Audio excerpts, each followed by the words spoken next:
Hello बच्चों, कैसे हो? सभी ठीक? तो आज बहुत ही दिनों में हम आपके लिए वीडियोस लेके आए हैं, वीडियो लेक्चर लेके आए हैं। अब कंटिन्यूसली आपको वीडियो लेक्चर्स प्रोवाइड करवाते रहेंगे। आज हम क्या लेके आए हैं आपके लिए? आज हम लेके आए हैं आपके लिए यूवी एंड आईआर स्पेक्ट्रोस्कोपी, जो कि BSc second year unit first है ऑर्गेनिक केमिस्ट्री के अंदर। ठीक है, आज हम इस यूनिट को स्टार्ट कर रहे हैं, यूवी एंड आईआर स्पेक्ट्रोस्कोपी। ठीक है, यूवी एंड आईआर स्पेक्ट्रोस्कोपी में क्या है, यहाँ पे अपन को एक वर्ड दिख रहा है। कौन सा वर्ड सर? स्पेक्ट्रोस्कोपी दिख रहा है सभी को, ये लिख रहा है SPECTROSCOPY। ठीक है, स्पेक्ट्रोस्कोपी क्या है? अब कोई भी चीज़ अपन कोई भी टॉपिक को, नए टॉपिक को पढ़ेंगे तो उसमें क्या होता है, उसको जानते हैं पहले। सबसे पहले कोई भी नया आदमी मिलता है अपन को तो उसके पहले में जानना पड़ता है कि भैया ये कौन है, क्या है, कैसा है ना। तो वैसे ही अपन इसको जानेंगे, स्पेक्ट्रोस्कोपी क्या है। जैसे वो सुना होगा ना, मीम सुनी होगी आपने, क्या है सचिन में, लप्पू सा सचिन है। ठीक है, तो वही है। इस अपन को पढ़ना क्या है, टॉपिक पढ़ना है स्पेक्ट्रोस्कोपी। तो यहाँ पे क्या पढ़ना पड़ेगा अपन को कि क्या है स्पेक्ट्रोस्कोपी में? लप्पू सी स्पेक्ट्रोस्कोपी है, कुछ नहीं है, बिल्कुल है ना, मज़े से पढ़ेंगे। ठीक है, तो अब मैं स्टार्ट करूँ फिर स्पेक्ट्रोस्कोपी। सबसे पहले ये वर्ड उठाता हूँ, इसके वर्ड के बारे में जानते हैं। ठीक है, उसके बाद इनके बारे में जान लेंगे। तो यहाँ पे क्या है, एक वर्ड दिखा मेरे को स्पेक्ट्रोस्कोपी, अब उसका मीनिंग जानो। सर स्पेक्ट्रोस्कोपी क्या है? यहाँ पे देखो, स्पेक्ट्रोस्कोपी। ओके, स्पेक्ट्रोस्कोपी क्या है सर? ये तो अभी जानेंगे ही हम स्पेक्ट्रोस्कोपी क्या है। उससे पहले क्या देखेंगे सर, अपन केमिस्ट्री पढ़ते हैं सर, केमिस्ट्री पढ़ते हैं, बिल्कुल पढ़ते हैं। हमारी फेवरेट सब्जेक्ट भी है केमिस्ट्री। केमिस्ट्री में आपने क्या पढ़ा होगा अभी तक कि हमारी केमिस्ट्री की 3 ही ब्रांचेज हैं, जिन्हें आप organic, inorganic and physical chemistry के नाम से जानते हैं। बट ये सच नहीं है, पूरा सच नहीं है। सच है बट पूरा सच नहीं है।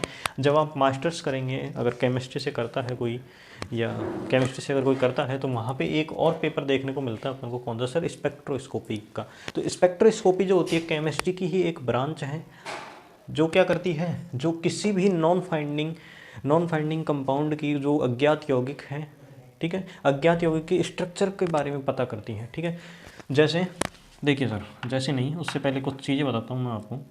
इसको हटाओ, इनको। ये है अपने पास एक ऑर्गेनिक केमिस्ट्री, ठीक है, इट्स इनऑर्गेनिक, ओके बच्चों, and it's physical. Okay, spectroscopy अगर नहीं होती तो भैया ना ऑर्गेनिक होती, ना इनऑर्गेनिक होती, ना फिजिकल होती। ठीक है, इतनी इम्पोर्टेंट है ये। स्पेक्ट्रोस्कोपी अगर नहीं होती तो ना ही आप ऑर्गेनिक केमिस्ट्री पढ़ते, ना ही इनऑर्गेनिक, ना ही फिजिकल। अब कुछ बच्चे सुन के खुश हो गए होंगे, यार क्या है ये स्पेक्ट्रोस्कोपी क्यों हुई? अगर स्पेक्ट्रोस्कोपी नहीं होती तो आज हमें ये नहीं पढ़ना पड़ता। बेटा ऐसा नहीं सोचना है आपको। क्या सोचना है? पॉजिटिव सोचना है। स्पेक्ट्रोस्कोपी है तो हम इतने अच्छे अच्छे सब्जेक्ट्स को पढ़ रहे हैं। ऑर्गेनिक जैसी सब्जेक्ट जिनमें रिएक्शनों का भंडार, इनऑर्गेनिक जैसे ब्लॉक केमिस्ट्री हो गया अपना, और फिजिकल जैसे, तो फिजिकल में तो बहुत खूबसूरत चैप्टर हैं। इलेक्ट्रोकेमिस्ट्री हुआ, केमिकल काइनेटिक्स, गैसियस स्टेट, बहुत ही खूबसूरत टॉपिक, खूबसूरत चैप्टर हैं। बस चैप्टर ही खूबसूरत हैं, हम तो खूबसूरत है नहीं। कोई नहीं बेटा, आप भी खूबसूरत बनोगे एक ना एक दिन। तो स्पेक्ट्रोस्कोपी में क्या होता है, कोई भी नॉन फाइंडिंग जो भी कंपाउंड है उसके स्ट्रक्चर का पता लगाया जाता है। उसके बाद जो ऑर्गेनिक केमिस्ट्री में क्या करते हैं हम, ऑर्गेनिक केमिस्ट्री में उस कंपाउंड की रिएक्शन के बारे में, उसके फॉर्मेशन के बारे में अपन पता करते हैं। ठीक है, उसके बाद अपन इनऑर्गेनिक में क्या करते हैं, वो जो रिएक्शन होती है उसके बारे में थ्योरेटिकल पढ़ते हैं हम। यहाँ पर इनऑर्गेनिक में थ्योरेटिकल उन चीज़ों को पढ़ते हैं, उनकी डेफिनेशन, उनके जो भी थ्योरी है उनको पढ़ते हैं अपन इनऑर्गेनिक केमिस्ट्री में।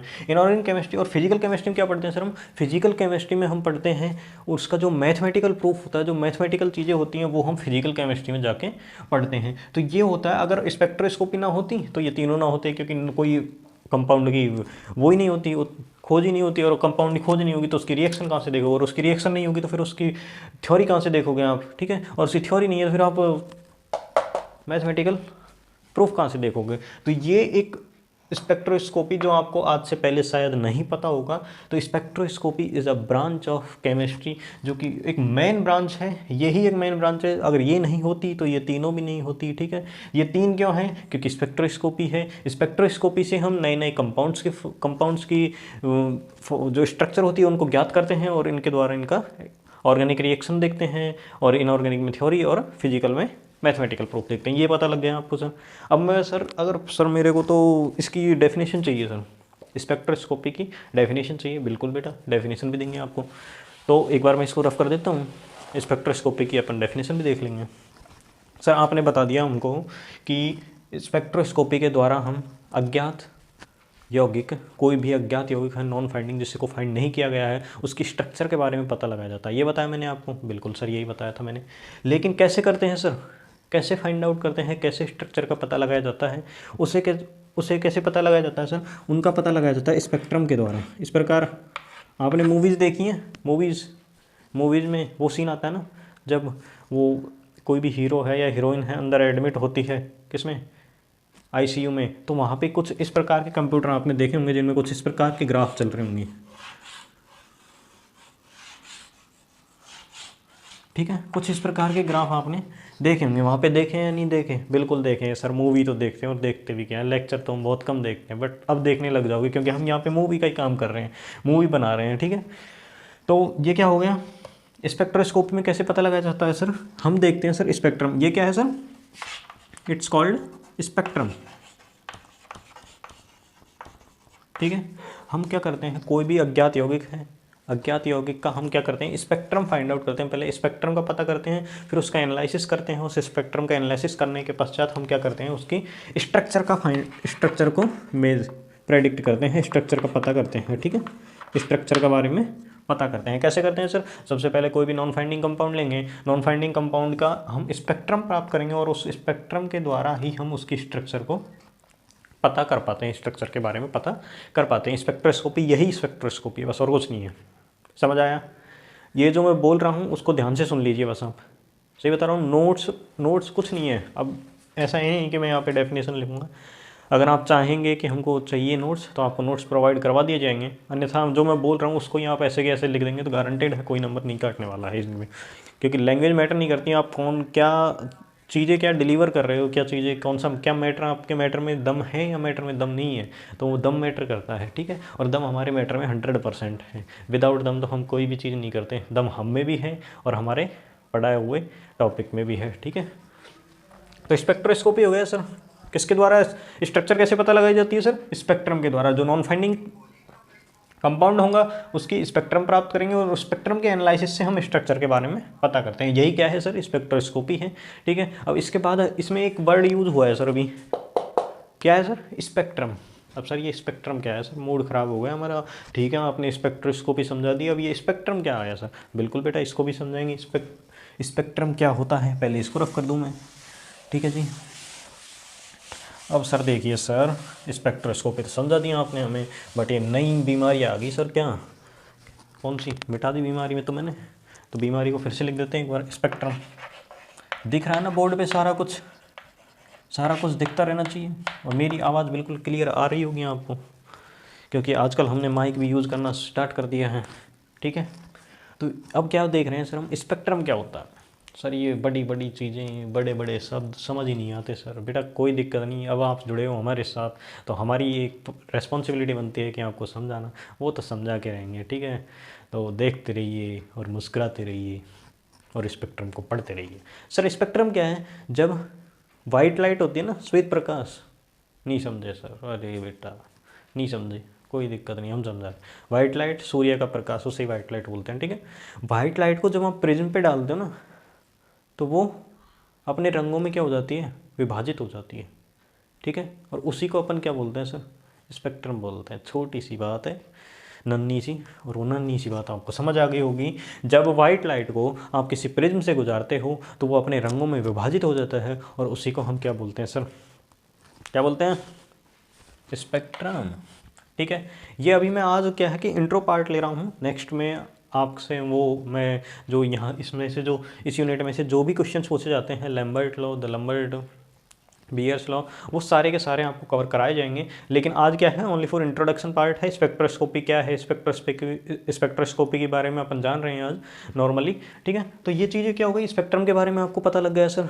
स्पेक्ट्रम के बाद स्पेक्ट्रोस्कोपी पता लग गया, स्पेक्ट्रम पता लग गया सर। अब एक चीज़ मैं जो आपको बताना चाहूँगा अभी यहाँ पे, क्या है sir, electromagnetic radiation.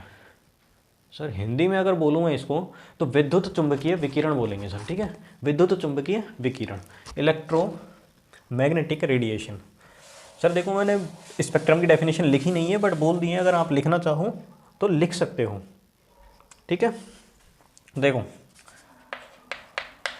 Electro full लिखूँ या चलो फुल लिख देता हूँ उस पर, इलेक्ट्रो मैग्नेटिक रेडिएशन, ठीक है, EMR भी बोलते हैं अपन इसे शॉर्टकट में, लाइन टेडी चलेगी कोई दिक्कत नहीं, ठीक है। इलेक्ट्रोमैग्नेटिक रेडिएशन क्या होता है सर? इलेक्ट्रोमैग्नेटिक रेडिएशन का मतलब होता है कि कोई भी जो अपनी वेव है, कोई भी तरंग है, वो किस क्षेत्र में संचरण करनी चाहिए, किस क्षेत्र में संचरित होनी चाहिए, जिसमें विद्युत क्षेत्र और जो चुंबकीय क्षेत्र हों वो 90 डिग्री पर हों, लंबवत हों, वो ही क्या कहलाती है सर? अपनी electromagnetic radiation. Electromagnetic radiation means विद्युत चुंबकीय विकिरण कहलाती है। कोई भी तरंग, कोई भी विकिरण, कोई भी किरण उस क्षेत्र में संचरित हो जिसमें विद्युत क्षेत्र E एंड B, जिसमें electric field and magnetic field sorry, electric field and magnetic field क्या हों? परस्पर लंबवत हों, 90 डिग्री पर हों, तो वो ही जो रेडिएशन होती है वो क्या कहलाती है? इलेक्ट्रोमैग्नेटिक रेडिएशन कहलाती है। ये सारी चीज़ें समझ आ गई, ठीक है। आज जो मैं अब बताने जा रहा हूँ वो चीज़, वो आपको जो नेक्स्ट लेक्चर्स आएंगे ना उनमें वो बहुत चीज़ें काम आएंगी, और लेक्चर्स नहीं, मैं बोलूँगा कि कंप्लीट यूनिट में, फर्स्ट यूनिट कंप्लीट में आपको वो चीज़ें बहुत ही काम देंगी। और जो कि फिजिक्स की हैं थोड़ी सी, तो हम थोड़ा फिजिक्स में घुसेंगे नहीं, वहीं से बस उठा ले आएंगे ऊपर से, ठीक है। घुसना नहीं है अपन को फिजिक्स में, अपन को केमिस्ट्री पढ़नी है, केमिस्ट्री पे ध्यान देना। तो सर एक प्लांक साइंटिस्ट थे, उन्हीं का ये एक फॉर्मूला है, ठीक है। प्लांक एनर्जी क्या होती है सर? E बराबर h², ठीक है। ये पढ़ा हुआ आपने, ओके। नहीं पढ़ा तो फिजिक्स में जाओ, वहाँ पे लिखाया हुआ है। वहाँ पे जो कौन सा चैप्टर पढ़ते हैं, अगर 12th में देखें तो 12th में प्रकाश वैद्युत प्रभाव फोटो इलेक्ट्रिक इफेक्ट, उस वाले चैप्टर में है ये E बराबर h², मेरे को याद है शायद उसी में है, हाँ। तो E बराबर h², ठीक है। सर यहाँ से आप क्यों बताया सर? इससे क्या मतलब हमें? बेटा इससे ही मतलब है। कैसे सर? इज डायरेक्ट, सॉरी हटाओ, E बराबर h, न्यू का फॉर्मूला क्या होता है? न्यू क्या होती है? फ्रीक्वेंसी का फॉर्मूला होता है c/λ, ठीक है। तो ये क्या हो गया? hc/λ, बिल्कुल सही बोल रहा हूँ सर मैं। तो यहाँ से क्या चीज़ आ गई sir? E is directly inversely proportional to lambda. और एक यहाँ से आप देख सकते हो जो एनर्जी है वो डायरेक्टली प्रोपोर्शनल टू है फ्रीक्वेंसी न्यू, ठीक है। ये कुछ फॉर्मूले हैं, ये आप याद रखिए। जब वेवलेंथ बढ़ेगी, तरंग दैर्घ्य अगर बढ़ती है तो एनर्जी डिक्रीज होगी, जब जो फ्रीक्वेंसी है अपनी वो इंक्रीज होगी, तब एनर्जी भी इंक्रीज होगी, ठीक है। ये चीज़ें समझ आ गई। ये चीज़ जो है ना, ये फॉर्मूला ये बहुत ही इंपॉर्टेंट है। क्यों है? क्योंकि यूनिट फर्स्ट में अपन इसी के बारे में चर्चा करते हुए कंप्लीट यूनिट को समाप्त कर देंगे, ठीक है। तो E क्या है? एनर्जी कब बढ़ती है? जब वेवलेंथ घटती है। जब वेवलेंथ बढ़ती है तो एनर्जी क्या होती है? घटती है, ठीक है। इनवर्सली प्रोपोर्शनल इसमें रिलेशन होता है। अब सर देखिए और क्या बताएं सर आपको, और जनरल क्या बता सकते हैं? एक चीज़ और है जो आपको आने वाली क्लासेस में काम नहीं देने वाली, लेकिन वो आपको पता होनी चाहिए, ज़रूरी है, ठीक है। आप पढ़ रहे हैं तो आपको ये चीज़ पता होनी चाहिए। अभी लिख देता हूँ उनको, देखिए gamma ray, X ray, UV, visible, IR, microwave, radio wave. देख रहा है सभी को? हाँ जी सर। ये क्या है सर? कुछ नहीं है सर, ये है gamma ray, X ray, UV, visible, infrared, microwave and radio wave. इनकी अगर एनर्जी की बात करूं तो एनर्जी किधर से किधर बढ़ती है? बताइए जल्दी बताइए सर, जल्दी बता रहे हैं सर, बिल्कुल। तो बेटा एनर्जी जो होती है ना, एनर्जी बढ़ती है इधर साइड। जब आप इधर से इधर आओगे ना, मीन्स रेडियो वेव टू अगर गामा वेव आते हैं तो यहाँ पे एनर्जी इंक्रीज होती है इधर की साइड, ठीक है बेटा, एनर्जी इंक्रीज होती है। बट आप इधर से इधर जाओगे ना तो क्या इंक्रीज होगा सर? अभी तो बताया था sir, E is directly proportional to 1/λ, means E is inversely proportional to lambda. अगर एनर्जी इधर बढ़ रही है, एनर्जी अगर इधर बढ़ रही है तो इधर लैम्डा की वैल्यू अगर मैं बात करूँ, लैम्डा की वैल्यू क्या होगी? घटेगी, पक्का है यार, एनर्जी इधर बढ़ रही है तो लैम्डा की वैल्यू घटेगी, क्योंकि इन्वर्सली प्रोपोर्शनल होता है इसमें। और अगर इधर बात करूँ तो सर एनर्जी तो घटेगी ना, इधर बढ़ रही है तो इधर तो घट रही होगी, बिल्कुल सिंपल सी बात है यार। तो एनर्जी घट रही है, एनर्जी घट रही है मीन्स वेवलेंथ क्या होगी, इंक्रीज होगी, इंक्रीज, ये डिक्रीज, ठीक है।